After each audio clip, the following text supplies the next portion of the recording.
მთელი მსოფლიოს ყურადღება არის მიპყრობილი, ეხლა სტამბულში რა მოხდება, როგორ წავა მოლაპარაკებების პროცესი და როგორია პერსპექტივა. აი რა პერსპექტივა აქვს ამ მოლაპარაკებებს, რომელიც ჯერჯერობით საკმაოდ ბუნდოვანია და ვერავინ ვერ იტყვის, რომ მას რაიმე ამ მდგომარეობით რაიმე დადებითი პერსპექტივა აქვს. პუტინის გამოსვლა რამდენიმე დღის წინ თუ არ ვცდები, შაბათს იყო პუტინის გამოსვლა, ხო, 11-ში ღამე, რომელსაც გაიწელა პრესკონფერენცია რამდენიმე საათით გადაიდო რამდენჯერმე მთელი მსოფლიო ელოდა, უკავშირდებოდა დაანონსებულ 30 დღიან ზავს, რომელსაც დასავლეთი ძალიან ინტენსიურად ითხოვდა. პასუხი უნდა გაეცა. იმ დღეს გასცა ზელენსკიმ დადებითი პასუხი, მანამდე რაღაცა რამდენიმე დღის განმავლობაში ძალიან ინტენსიურად ევროპელი ლიდერები, დასავლელი ლიდერები ამაზე საუბრობდნენ, მაშინ კიევში იყვნენ ჩასულები და ინტენსიური მოლაპარაკებები მიდიოდა. განცხადებები იყო უკვე აი ხაზგასმული მოთხოვნის ფორმა ქონა, რომ უნდა ჩვენ თუ რუსეთს უნდა რაიმე მშვიდობაზე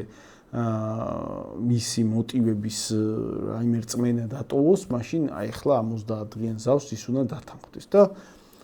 მოლოდინი იყო, რომ გაურკვეველი იყო რა პასუხი იქნებოდა და ინტენსიური მოლოდინი იყო ამ პუტინის განცხადებაზე. პუტინმა შემდეგი შინაარსის განცხადება გააკეთა. მან თქვა, რომ 30 დღიანი ცეცხლის შეწყვეტა ჩვენ მხოლოდ იმ პირობებში შეიძლება რაღაცა ინტერესი ქონდეს ამის თუ გარანტიებს მოგცემენ რომ 30 დღის განმავლობაში არ შეიარაღებენ უკრაინას, ანუ გაძლიერების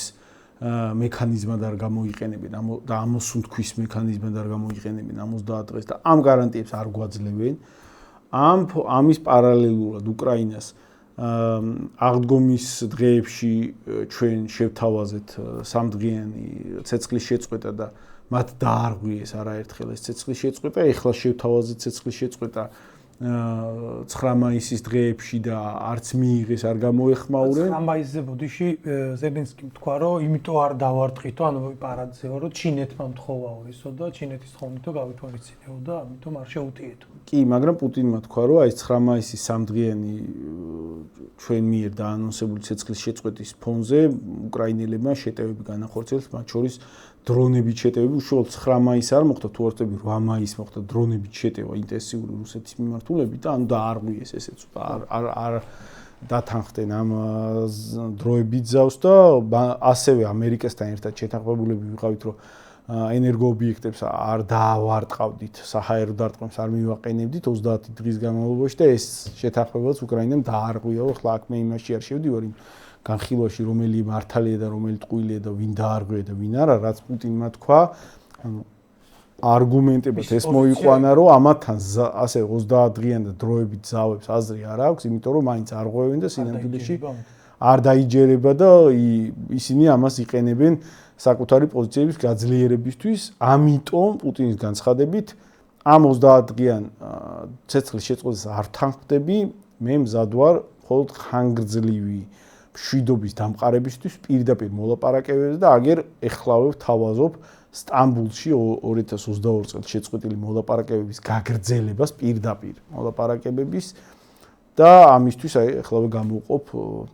მომლაპარაკებელ ჯგუფს შესაბამის სახელებს დავასახელებ ინსტიტუტს. მაგრამ მე პირადად შევხვდები. ხო, ეს განცხადება სინამდვილეში შინაარსობრივად იყო უარი 30 დღიან ზავზე, უბრალოდ აქ მიდის ეხლა თამაში, რომელ მხარეს დაბრალდება მორალური ბრალი, რომელიც აეკიდება პასუხისმგებლობა იმაზე, რომ მშვიდობის პროცესი ჩაჭრა, მშვიდობის პროცესი რომელს არ უნდა ომის გაჩერება. რომელმა თქვა საბოლოო სიტყვა, რომ არაჩერებს ომს. აი ამ პასუხისმგებლობის აკიდების ურთიერთგადაბრალების პროცესი მიდის სინამდვილეში და პუტინმა 30 დღიან ზავზე უარის პარირება მოახდინა სტამბულის მოლაპარაკებების პირდაპირი მოლაპარაკებების შეთავაზებით, რომ ამას არ თანხმდები და თუ გინდა პირდაპირ დავილაპარაკოთ, ხო? პირდაპირი მოლაპარაკებები გულისხმობს, რომ უფრო რთული მდგომარეობაა, იმიტომ რომ აი ახლა წარმოვიდგინოთ თვეებია ტრამპის ადმინისტრაცია ხანიკ ჩადის და ათანხმებენ დეტალებს. ხო პირდაპირ ჩახვალ 3 თვეში რაც ვერ შეათანხმეთ, ხო გასაგებია დეტალებია, რომელთა შეთანხმებაც ვერ გამოდის. ეგ პრობლემა დადგა. ხო აი მხარეებს არ აწყობთ დეტალები, რომლებსაც ერთმანეთს თავაზობენ. პირდაპირ მოლაპარაკებები მაგდენი ხანი ვერ გასტანს და გასაგებია რომ მოუმზადებელი წინარე სამუშაოები თუ არ იყო ეფექტური, პირდაპირ მოლაპარაკებებზე რო ჩადიხარ, ნუ ნაკლები შანსები იკვეთება მაგ შემთხვევაში. ამიტომ სინამდვილეში რაც პუტინმა გააკეთა, უბრალოდ პარირება მოახდინა პასუხისმგებლობის საკუთარ თავზე აკიდებისა, ბურთი გადააგდო მოწინააღმდეგის მოედანზე და თქვა რომ ეხლა ირისპირ თუ გინდათ სტამბულში დავილაპარაკოთ ხანგრძლივ მშვიდობაზე და შემომთავაზეთ აბა პირობები და მე შემოგთავაზებ თქვენსაც მოვილაპარაკებთ და თუ არა და დავიშალეთ, ხო? ამაზე ზელენსკი მიქით რაღაც კონტრშეტევას ცადა და აი პირდაპირ პუტინს დავილაპარაკები თუ უნდა ჩამოვიდეს, ან პირადად ჩამოდი პირადად შემხვდი აბა ბიჭო რეჟიმში გადაიყვანა. ნუ მაგაზე რუსებმა ლავროვმა თქვა რომ არასერიოზ საცოდავი ადამიანიაო, ესე არ ხდება ეგეთი. და სხვადასხვა დასავლეთ მას დაუწუნეს ახლა რანგი, ვინც ჩავიდა უკეთთან, თქვენს რომ დაბალი რანგის ხალხი გამოუშვა. კი, ანუ ეგ ურთიერთ პასუხებიც ის საცოდავი ადამიანია, მე ის შიშარა, ამანტყუ არა. ეგ ურთიერთ პასუხებიც ხო გულისხმობს მე ურთიერთ პარირების და ურთიერთ რაღაცა შეტევების პასუხები, რომ შესაძლებლობა იმისა, რომ რაღაცა პოზიტიურად ჩაიაროს ამ მოლაპარაკებებმა და ხანგრძლივ მშვიდობამდე მივიდეს ეგ პროცესი, მცირდება და ეგ ფორმატი ნაკლებად გულისხმობს რეალურ ხანგრძლივ მშვიდობას. და ამას მე ბოლოს დაემატა ის ფაქტიც, რომ ნუ რუსეთის შემადგენლობა შედარებით დაბალი რანგის იყო, ანუ ზელენსკი დემონსტრაციას ახდენდა, რომ მე თვითონაც ჩავალ და იქ მინისტრების დონეზე აგზავნდა დელეგაციას. ხო, აქედან მინისტრების მოადგილეების დონეზე გააგზავნეს, ნუ დემონსტრაციულად დაბალი რანგია, რომელიც გულისხმობს, რომ ნუ შანსები იმისა, რომ შეთანხმება, მყარი შეთანხმება მოხერხდეს, მცირდება. აქედან გამომდინარე, ნუ ჩვენ არ ვიცით საბოლოო ჯამში გადაჭრით ვერ იტყვი ვერაფერს, მაგრამ იზრდება შანსი იმისა, რომ ჩვენ გვაქვს საქმე პროცესთან, სადაც რუსეთი იმ პირობებში, რომელიც შეთანხმებადია, ეხლა არის პირობები, რომელიც რუსეთი დათანხმდებოდა, მაგრამ ეგ შეთანხმებადი არ არის. მაგალითად, შეთანხმებადი არ არის არანაირად რუსეთის მოთხოვნა, რომ ის ოლქები უკრაინის, რომლებიც რუსეთს თავისად აქვს გამოცხადებული, ამ ოლქების ის ტერიტორიებიც, რომელიც ჯერ არ დაუკავებია, რუსეთი ითხოვს გადმოგვეცით ჩვენ შემადგენლობაში, ან მაგალითად ზაპოროჟიეს, ხერსონის, დონეცკის ოლქების ის ნაწილები, რომლებიც რუსეთს არ დაუტოვებია, ეს მნიშვნელოვანი ნაწილები, ეგეც გაიყვანეთ. უკრაინის სამხედრო ნაწილები მაგ ტერიტორიებიდან ეგეც გადმოგვეცით. ეგ არ არის შესრულებადი პირობები, იმიტომ რომ გასაგებია ახლა უკრაინელები აგენ 3 წელი ომობენ და შეიძლება ნაბიჯ უკან იხევენ, მაგრამ მეტნაკლებად ფრონტი უჭირავთ. ეს დათმე ხაზზე არსებულ ვითარებაზე ვისაუბროთ, იმიტომ რომ ეს ხა იქ მოლაპარაკების პროცესში რა თქმა უნდა მნიშვნელოვანი წილად განსაზღვრავს, ვის რა კარტები აქვს და რა კოზირები აქვს. ხო, ანუ ჩემი მოსაზრება არის, რომ რუსეთი ალბათ დროს წელავს მოლაპარაკებების იმიტაციას ქნის, იმისთვის რომ რაც შეიძლება გვიან გადაწყდეს, გაირკვეს, რომ მოლაპარაკებები არ შედგა და საჭიროა კონფრონტაციულ რეჟიმზე გადასვლა, იმიტომ რომ ყველას ესმის, რომ რაც არ უნდა ახლა რაღაცა მოდი პრაგმატულად მიუდგეთ და მოლოდინები არ გქონდეს და ომის ველზე ისევე გავაგრძელოთ, როგორც ვაგრძელებდით, მაგრამ პარალელურად მოლაპარაკებები ვაწარმოოთ, რაც არ უნდა ლოგიკური იყოს ასეთი მიდგომა, ომის შეიარაღების მიწოდების მასშტაბზე, საბრძოლო სულისკვეთებაზე, საბრძოლო და ხარჯებზე წასვლის თვალსაზრისით მზაობაზე აისახება მედასავლეთეებისთვის, თუ მათ ნაწილს ჯერა რომ მოლაპარაკებები შეიძლება შედგეს. ანუ წარმოვიდგინოთ, რომ ახლა ხალხს გონია, რომ აი შეიძლება რაღაცა პერიოდში დამთავრდეს საკმაოდ მალე ომი. მან ხო мотиваცია იმისა, რომ ისეთივე ინტენსივობით მიაწოდო შეიარაღება, როგორიცაც აწვდიდი მანამდე ან პირობითად სანგარში ზის ვიღაც უკრაინელი და გონია რომ აი ერთ თვეში ომი დამთავრდეს და მოდი ახლა ისევე ვიომორო მე ერთ თვეში ომი დამთავრდება და მე შეიძლება სახში ვეღარ წავიდე და რაღაც მაგ დროს мотиваცია რომ მოდი ახლა ფრთხილად ვიყო ერთ თვეში შეიძლება ომი დამთავრდეს და ყველაფერმა გადაიაროს ხო мотиваციაზე გაისახება როგორც მიწოდების თვალსაზრისით, ჩართულობის თვალსაზრისით, მიმწოდებლების ისე ადგილზე მებრძოლების თვალსაზრისით. ამიტომ ეგ პერიოდი მოლაპარაკების ზოგადად კრიზისული პერიოდია ხოლმე ფრონტისთვის თუ ხარემ რომელიმე მხარემ დარწმუნებული არ არის რომ სინამდვილეში გაწევლისთვის ლაპარაკობენ. მე მგონია რომ რუსეთის გეგმა ამ შემთხვევაში არის პროცესის გაწელვა, იმიტომ რომ გვესმის, აი როცა გადაწყდება რომ რუსეთი არ გაჩერდა, ესე იგი გეგმა აქვს ბოლომდე მიიყვანოს ომი. ამის გაცნობიერება დასავლეთის ლიდერებში, პოლიტიკურ ელიტაში და საზოგადოებებში გულისხმობს იმას, რომ იმას ბოლომდე მიყავს და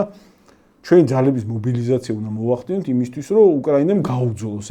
ეს მოცემულობა, რაც ახლა არ ყოფნის, იმიტომ რომ უკრაინა უკან იხევს ბრძოლის ველზე. ასე თუ გაგრძელდა ნაბიჯ-ნაბიჯ შეიძლება წლები დაჭირდეს, მაგრამ რუსეთი მივა დნეპრამდე გაიყვანს, აღმოსავლეთ უკრაინას წაიღებს, ასე თუ გაგრძელდა და თუ გადაწყდა რომ ვერ აჩერებენ ამ რუსეთს, მაშინ ეგ გულისხმობს, რომ დასავლეთმა საკუთარი ჩართულობის და მობილიზაციის ხარისხი ან უნდა გაზარდოს, ან უკრაინა განწირული. ამიტომ მე მეჩვენება, რომ რუსეთი აი მომენტს, როცა დასავლეთი გააცნობიერებს, რომ ის იძულებულია საკუთარი ჩართულობა გაზარდოს, რაც შეიძლება წელავს. და ფრონტზე არსებული პროცესები გავს მაგას. იმიტომ რომ ფრონტზე დინამიკა რო ავიღოთ რუსეთის წინსვლის ბოლო ნახევარი წლის წინსვლის დინამიკა ძალიან მნიშვნელოვანწილად ძალიან რამდენჯერმე აღემატება წინსვლის დინამიკა წინა ნახევარ წელს არსებულ წინსვლის დინამიკას რომელიც გამოწვეულია რითი ან დაჩქარდა რუსეთის წინსვლა რომელიც ეხლა მან ბევრი კომპონენტზე მინდის საუბარი ვერსიებზე როცა საუბრობთ აი რა რითია გამოწვეული რუსეთის დაჩქარება ერთი არის საუბარი უკრაინა გამოიფიტა უკრაინის დახმარების ოდენობა მართლა აღარ არის ისეთი როგორიც იყო 22-23 წლებში ანუ უკრაინის დახმარების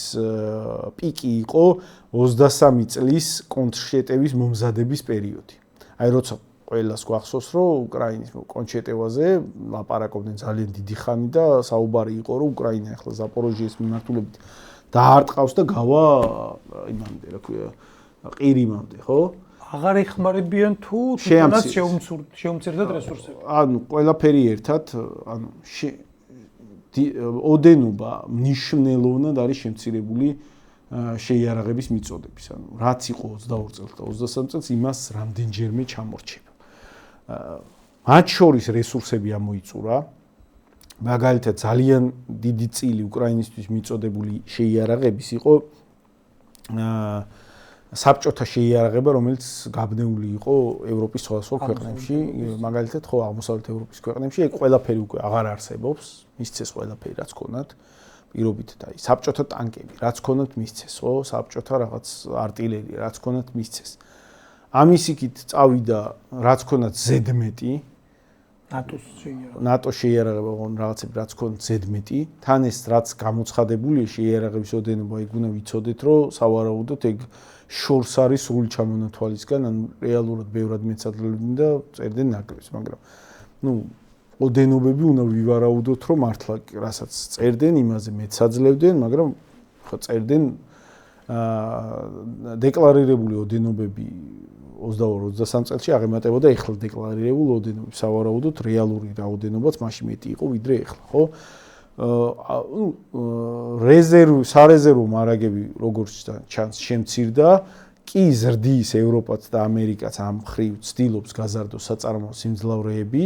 უბრალოდ ამას უფრო დრო ჭირდება და ნუ იმ ნიშნულზე გასვლა რომ მუდმივად შეიძლება ვთქვათ საჭირო რაოდენობის უპრობლემოდ მიწოდება რთულია თან დრო ჭირდება როცა მუდმივად შეიძლება ხა ვერ მიეწვდიან ხო რაც ადამიანური რესურსის პრობლემაა იმიტომ რომ უკრაინა მიიღო დიდი დანაკარგები და ამ დიდი დანაკარგების ფონზე ძა ბევრი გავიდა უკრაინიდან, ბევრი იმალება, არაპოპულარულია სამობილიზაციო პროცესი და შევსების თვალსაზრისითაც უკრაინა, რომელიც 5 ჯერ მოსახლეობით ჩამორჩება რუსეთს, მისთვის ბევრად რთულია ამ შევსების პროცესი. თან მით უმეტეს იმ პირობებში, როცა თქვა მოწინააღმდეგე თუ იგებს, მოწინააღმდეგეს აქვს ტექნიკური უპირატესობა, მოწინააღმდეგე წინ მიდის, მისი მორალური მზაობა უკეთესია, მორალური განწყობა, საბრძოლო სულისკვეთება უკეთესია, იმიტომ რომ განცდა ადამიანი თუ მიდის მოხალისედ, ის მიდის, თქვა გამარჯვებულ ომში წასვლა უფრო მარტივი. აქედან გამომდინარე, შევსების თვალსაზრისითაც კიდე ერთი არგუმენტი, რომელსაც იძახიან ხოლმე, თუ თავიდან უკრაინის 22 წელს უკრაინის სამხედრო პერსონალის რაოდენობა აღემატებოდა რუსეთისას, ეხლა რუსეთისა მნიშვნელოვნად აღემატება უკრაინის შემადგენლობას, საბრძოლო შემადგენლობას. საუბარი იმაზე, რომ ორჯერაც კი აღემატება უკვე რუსეთის ჯარის რაოდენობა და იზრდება, ამ ჯარის რაოდენობას რუსები იზრდიან და მათ სამობილიზაციო პროცესში პრობლემები არ აქვთ და მათი საწარმო ხაზები ძალიან დიდწილად გაიზარდა ბოლო წლების განმავლობაში. ანუ რუსებმა ძალიან დიდი ფული ჩადეს საწარმო კომპლექსის თავისი ეს უზარმაზარი საწარმო სიმძლავრეების კიდევ უფრო გაზდაში და რას საწარმოებდნენ იმაზე რამდენჯერმე მეტის წარმოება შეუძლიათ. ამიტომ რაც ჩანს არის რომ რუსეთის უპირატესობა ტექნიკის შემადგენლობის რაოდენობის თვალსაზრისით, ადამიანური საბრძოლო შემადგენლობის თვალსაზრისით რაოდენობრივად უკვე რუსეთის უპირატესობა ხდება იმდენად ჭარბი, რომ შეტევის მოგერიება სულ უფრო რთული ხდება და წინსვლის ტემპი იზრდება. წინსვლის ტემპი ყველაზე მაღალი ბოლო 2022 წლიდან დღემდე, აი თუ რამე ყველაზე მაღალი ტემპი ყოფილა, იყო პირველი 2 თვე, როცა ვთქვათ რუსებმა შეუტიეს და რაღაც სწრაფი გარღვევები დაიწყეს და სცადეს ოღონდ დიდი დანაკარგებით და იმის შემდეგ ყველაზე მაღალი ტემპი რაც ყოფილა იყო გასული შემოდგომის და ზამთრის თვეები, პირველი შემოდგომის 3 თვე და თუ ვთქვით დეკემბერში დაახლოებით, აი თანაბარი მაღალი წინსვლა იყო. შედარებით შემცირდა ბოლო 3-4 თვის განმავლობაში, ოღონდ შემცირდა ისე რომ ეს ტემპი მაინც ბევრად აღემატება 1 წლის წინანდელ ტემპს. ან მაინც ტემპი მაღალია, უბრალოდ შედარებით შემცირდა და იქ მოსალოდნელი იყო, იმიტომ რომ გაზაფხულის პერიოდში, წვიმების პერიოდში ზოგადად ტექნიკის შეტევები რთულდება ხოლმე. მიმდინარე თვეში, აი ახლა მაისში, რუსების წინსვლის ტემპები ისევ აჩქარდა, ისევ ეს ტემპები დაემსგავსა შემოდგომაზე არსებულ ყველაზე მაღალ პიკურ მონაცემებს, ანუ პირველი ეგეთ ნახევარი თვის განმავლობაში დაახლოებით იმაზე მეტი ტერიტორია დაიკავეს, ვიდრე მანამდე მთელი აპრილის განმავლობაში, ანუ ისევ აჩქარდა დონეცკის მიმართულებაზე რუსეთის წინსვლა და ელიან ვარაუდი არსებობს ამისა, რომ რუსები ამზადებენ საზაფხულო უფრო მასშტაბურ შეტევას. ამისთვის აგროვებდნენ რეზერვებს, საფხული, როცა მიწა შრება არის ყველაზე ხელსაყრელი პერიოდი შეტევისთვის და ვარაუდები გამოითქმის, რომ ერთ-ერთი мотиваცია უკრაინული და დასავლური მხარისა ასე ინტენსიურად მიაწვენ რუსეთს 30 დღიან ცეცხლის შეწყვეტაზე, ერთ-ერთი მთავარი мотиваცია ისიც არის, რომ მათ ეშინიათ, რომ რუსეთი რაიმე მასშტაბურ შეტევას განახორციელებს. თუ რუსეთი არ ულაგდება, არ უთანხმდება ეხლა მშვიდობაზე დასავლეთს, ჩვენ ხო არ ვიცით ეხლა რეალურად სინამდვილეში ძალთა ბალანსი რეალური შემადგენლობით რომლის ხელში რამდენი იარაღია, რომლის ხელში რამდენია ძალა, ჩვენ შეგვიძლია მხოლოდ ვივარაუდოთ. თუ რუსეთი არ ულაგდება, უნდა ვივარაუდოთ, რომ მას როგორც ჩანს, ისე იმ ოდენობის რეზერვები აქვს, იმ ოდენობის საწარმოო სიმძლავრეები აქვს, რომ მას ჯერა, რომ ეს არსებული ტემპი წინსვლის შენარჩუნებადია რამდენიმე წლის განმავლობაში. თუ არსებული ტემპი რამდენიმე წლის განმავლობაში შენარჩუნებულია, პოტენციურად რუსეთი შეიძლება ელოდოს, რომ დნეპრამდე გასვლის ოპერაცია იქნება შესაძლებელი და სტრატეგიული გამარჯვება.